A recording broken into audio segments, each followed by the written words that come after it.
Hello and welcome back to another video. So it's been another week and a half-ish since I last uploaded. But for today's video, I'm just going to cover my plans for Rally-Blox 2.0, which I am currently developing. If you didn't know, this is a sequel to my last rally game, Rally-Blox.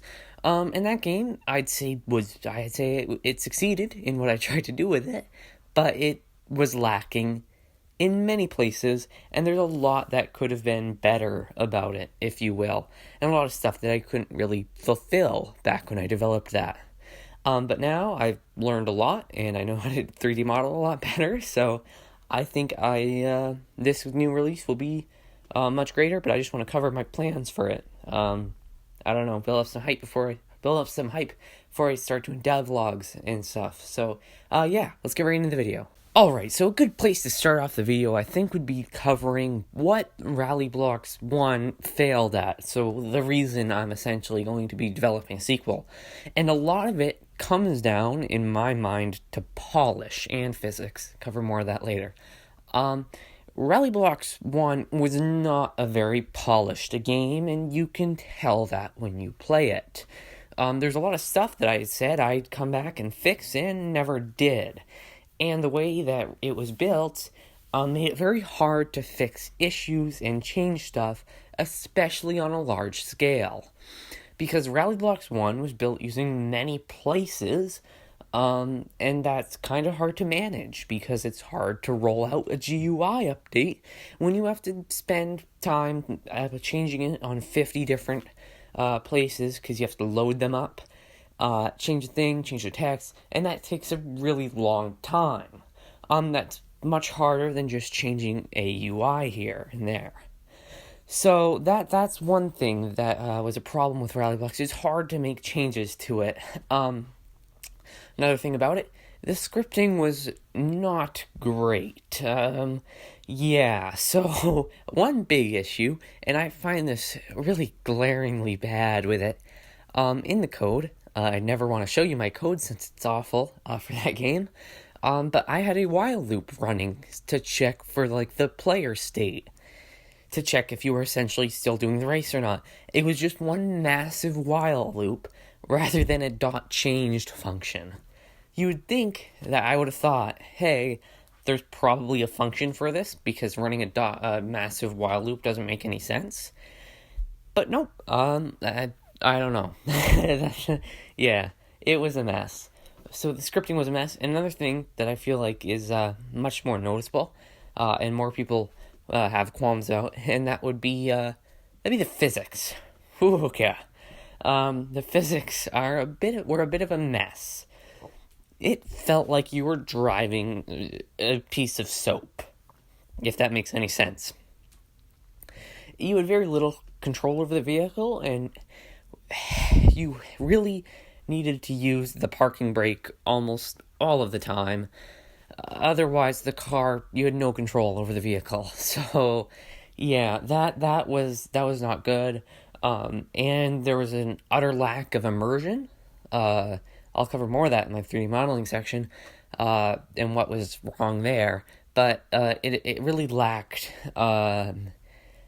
feeling with connection to the car, because the suspension was so stiff and you drove around on what felt like soap. But yeah, let's now cover the 3D modeling aspect of that and the, I guess, more artistic side and what went wrong and what went right there.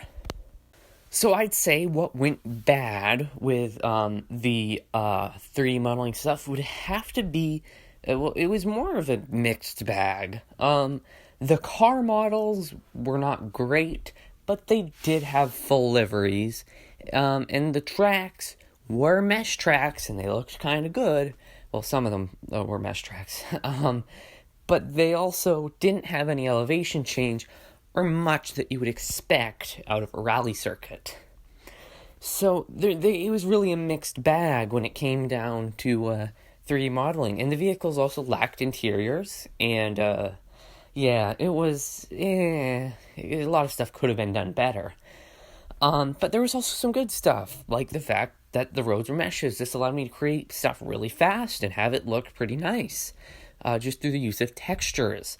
But overall, I'd say there's still a lot there was a lot that I could do better now. Now, with that short bit out of the way, I'm going to be covering what exactly I've done with Rally-Blox 2.0 and already what's different with it. Yeah, so let's get right into that. Alright, so let's start off with UIs, I guess. And the UI is it's definitely a lot better, and I'm going to take a lot more time with it. And that's something that I'm going to spend a lot more time on, the UI, and kind of the first thing that you see when you join the game.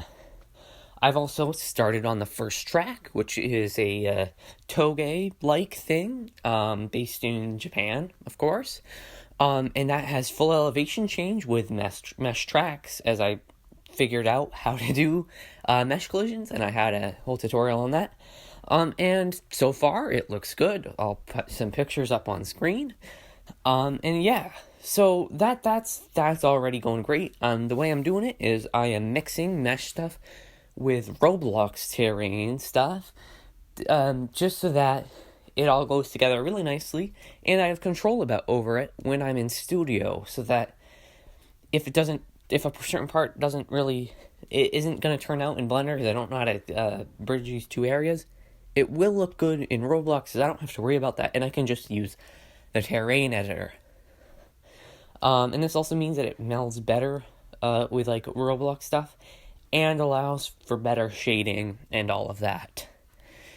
So yeah, also, for all the cars, they all have fully modeled interiors, well, basic interiors, but they do have interiors, an interior view, hood view, bumper view, all the stuff that I feel like would be necessary for a rally game, working steering wheel. And the cars are being tuned by one of the people that does the tuning for the Roblox Rally Championship, which I had only really heard about a few times. But it's very interesting, very well-tuned cars. And they definitely, you definitely have a bit more control and connection with them than the prior cars from Rally-Blox 1.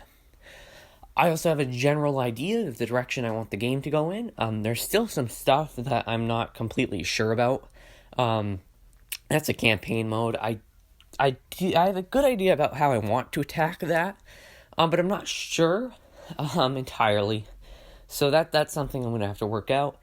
But I do have a good idea of the stages that I want, and yeah, so far I got a good plan in place, and I've started developing. I'm done 3 cars, about to be done 4, but I have done 3, and that would be a Citroen Saxo, Lancer Evo, Group A car, and a Fiero.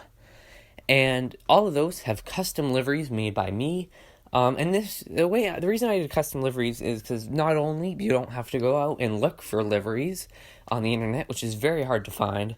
You can find some for like slot cars and some art stuff, but you're not always able to find stuff, especially when you're working on the more the less popular vehicles.